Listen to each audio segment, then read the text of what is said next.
welcome back or welcome to the channel where we are all about self-care, productivity, personal growth, and motivation. Ensure you hit the like button or your Wi-Fi might mysteriously start to slow down. And subscribe because we all like good vibes. Okay. So let's get into today's video.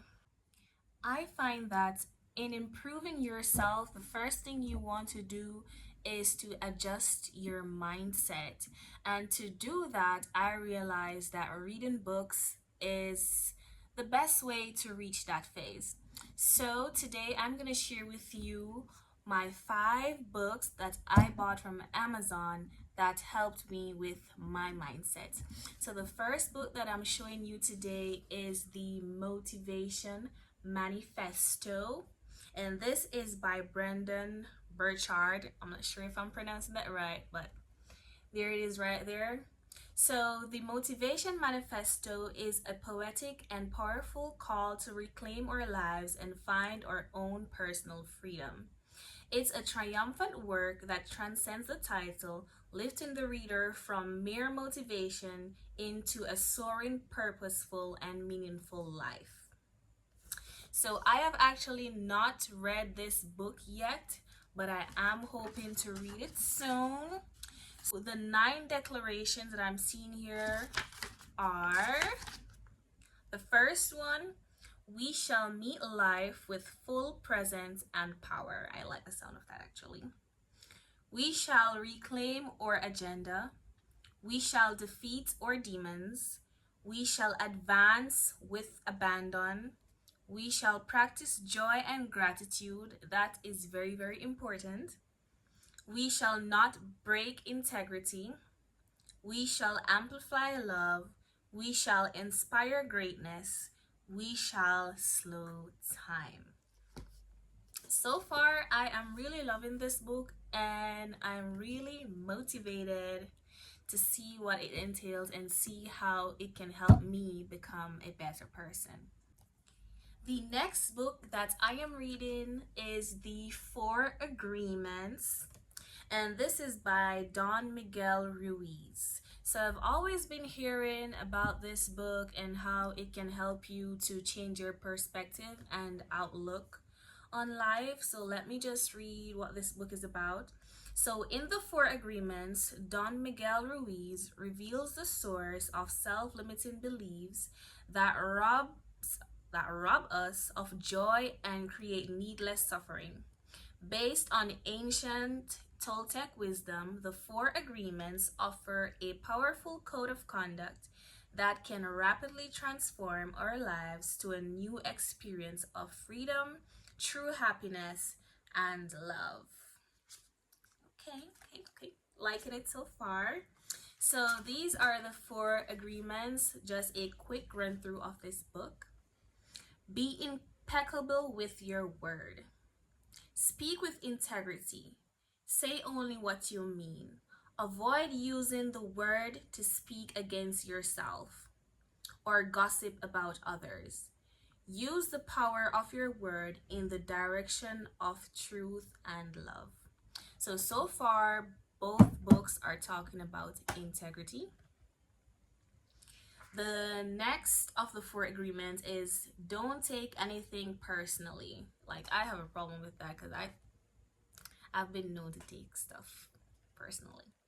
Anyways, nothing others do is because of you. What others say and do is a projection of their own reality, their own dream. When you are immune to the opinions and actions of others, you won't be the victim of needless suffering. Don't make assumptions. Find the courage to ask questions and to express what you really want. Communicate with others as clearly as you can to avoid misunderstandings, sadness, and drama. With just the one agreement, with just this one agreement, you can completely transform your life. So I think this book is the next one on my to read list, because I think I have a problem with assumptions, and sometimes I don't want to like ask people to clarify because I just think that they're mean, or I just think that they mean it. So this should be my next book that will definitely help me. So the last of the 4 agreements is always do your best. Your best is going to change from moment to moment. It will be different when you are healthy as opposed to sick. Under any circumstance, simply do your best and you will avoid self-judgment, self-abuse, and regret. So far I'm really liking this book. So far it is enlightening a lot of things that I think I need to work on myself. If there are any other self-help books that you guys read that you think are very important and also very helpful, please leave the names of those books in the comments and maybe I can check them out after I finish these. So my next book, which is my favorite so far, is The 48 Laws of Power by Robert Greene. So to me, this book is a little bit manipulative. So if you want to know how to interact with people, get what you want, do not offend people, also earn their trust, earn their favors, then this is definitely the book to read. Now I'm just gonna go through the 48 laws that are listed here, and then you can insinuate what you think those laws mean. So the first law says never outshine the master. And the second one, never put too much trust in friends, learn how to use enemies. Conceal your intentions. Always say less than necessary. So much depends on reputation. Guard it with your life. And I think that also ties back to the 4 agreements and the motivation manifesto, where they talk about integrity. Court attention at all cost. Get others to do the work for you, but take the credit. Okay, that sounds a bit weird, but okay, I'll do that. Make other people come to you. Use bait if necessary. Win through your actions, never through argument. Infection. Avoid the unhappy and unlucky. Learn to keep people dependent on you. Use selective honesty and generosity to disarm your victim. When asking for help, appeal to the people's self-interest, never to their mercy or gratitude. And I just want to touch on that point, that it is indeed really true. Like, I've noticed that whenever I'm asking for someone's help, if it only benefits me and only me, they just don't see it as a priority to really like do it as fast as they can or do it the best way that they can. But what I do realize is when I'm asking for help, when I highlight how helping me actually benefits that person, then they're more motivated to get it done. So the next law says, pose as a friend, work as a spy. Crush your enemy totally. Use absence to increase respect and honor. Keep others in suspense. Cultivate an air of unpredictability. Do not build fortresses. Do not build fortresses to protect yourself. Isolation is dangerous. Know who you're dealing with. Do not offend the wrong person. Do not commit to anyone. Play a sucker to catch a sucker. Seem dumber than you mark. Use the surrender tactic. Transform weakness into power. Concentrate your forces. Play the perfect courtier. Recreate yourself. Keep your hands clean. Play on people's need to believe to create a cult-like following. Enter action with boldness. Plan all the way to the end. Make your accomplishments seem effortless. Control the options. Get others to play with the cards you deal. Play to people's fantasies. Discover each man's thumbscrew. Be royal in your own fashion. Act like a king to be treated like one. Master the art of timing. Disdain things you cannot have. Ignoring them is the best revenge. Create compelling spectacles. Think as you like, but behave like others. Stir up waters to catch fish. Despise the free lunch.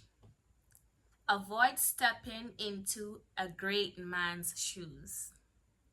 Strike the shepherd and the sheep will scatter. Work on the hearts and minds of others. Disarm and infuriate with the mirror effect. Preach the need for change, but never reform too much at once. Never appear too perfect. Do not go past the mark you aimed for. In victory, learn when to stop. And the last law of power here that says, assume formlessness. So far I have been reading this book. I am not through yet, but it has been an interesting read. If you have read the 48 Laws of Power and that helped you, let me know in the comments. Also, do not forget to like this video and subscribe to my channel if you like more content like this. So, on to the next book, which is Think and Grow Rich by Napoleon Hill. This is a very popular book that I have been hearing about for a long time, and I'm very much eager to read it. So just the back portion here that says Napoleon Hill's life-changing philosophy of success, originally published in 1937, has sold millions of copies and changed just as many lives. His simple revolutionary 13 Step to Riches form a philosophy of empowerment that will allow you to seize the life you want and achieve the success that you've dreamed of. Think and Grow Rich has been credited with helping to inspire more people to become millionaires and billionaires than any other book in history. Oh wow, oh wow, oh wow. So let's go ahead and take a quick overview of those 13 Steps to Riches. So the first step here is desire. The second step is faith. Next step is auto-suggestion, specialized knowledge, imagination, organized planning, decision, persistence, power of the mastermind, the mystery of sex transmutation, the subconscious mind, the brain, and the last and 13th step is the sixth sense. Now I just want to go back to the sixth step towards riches, which is organized planning, which is somewhat similar to the 48 Laws of Power, planning to the end. Now what I do realize with all of these books is that they do have similar concepts and similar points. So I guess that is true. If all these books are mentioning the same things, then these are definitely practices that we should take up. Now, the last and final book, if you can guess what it is, I'll definitely give you a shout out in the next video. So the last and final book is Rich Dad, Poor Dad by Robert Kiyosaki. The Rich Dad, Poor Dad is also another popular book that has sold millions of copies that people always say have helped them. And because I also want that type of help, I went ahead and invested in the book. So we're just gonna run through the contents of what this book is supposed to be about. So chapter 1 is supposed to speak about lesson 1, which says the rich don't work for money. Lesson 2 says why teach financial literacy. And lesson 3, mind your own business. We've heard that all the time. Mind your own business. Lesson 4, the history of taxes and the power of corporations. Lesson 5, the rich invent money. That's interesting. Lesson 6, work to learn. Don't work for money. I think that says a lot without saying much. Let's say you graduate college or you're in your final year of college, but then when you graduate and you apply for a job, all these jobs are gonna say they need like 3 years working experience and da da da da da. But you don't have 3 years working experience because you just graduate college. What you can do to overcome that is in your like final year or third year of college, what you can do is to volunteer at these companies for free. It's free because you're not getting paid in money, but at the same time you're gathering the experience that you need so that when you do graduate you can either get a job at that company or you will have the necessary skills to get a job somewhere else. I am interested and eager to see what this book entails. So all of these books were like less than $10 on Amazon. So if you want to improve your life, if you want to improve your mindset, then invest that $10, get a book, read it, and improve your life and your outlook in life. So those are my 5 books that I will be reading to improve my life and improve my outlook on life. And as I do more vlogs and put up more videos on YouTube, I'm sure you will see how these books have transformed me into a better person and a better YouTuber. So thank you guys for tuning in. If you did not subscribe, if you did not like, if you did not comment, just know I hate you, okay? I hate you. I'm joking. I love you so much. Thank you so much for watching to the end of this video. Goodbye, and you have a great day.